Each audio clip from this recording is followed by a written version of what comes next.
બાળક તો ભગવાન છે ને, એને ભય ન હોય. એટલે ઓલાએ વિચાર કર્યો કે રાવણ છે, આપણે મરી ન જવાય. ક્યાં ભવને કાજાને આપણે મારવો, કેવો રમે છે.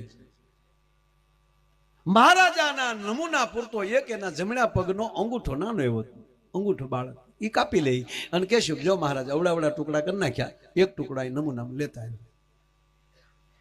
આપણે મારવો નથી. લાકડાની પેટી મગાવી, પેટી બનાવી, પેટીની અંદર થોડીક દૂધની વ્યવસ્થા કરી દીધી, એની અંદર બાળકને હુવડાવી અને દરિયામાં પેટી મૂકી દીધી કે હવે એના ભાગ પણ આપણા છે, મારવો નથી.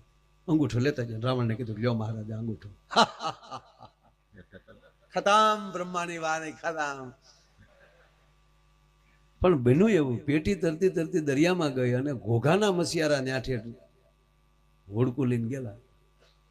એને પેટી મળી, પેટી ખોલી તો બાળક અંદર દૂધ હતું, છોકરાને દૂધ પાયું. ઘોઘાના રાજાને દીકરો નહીં.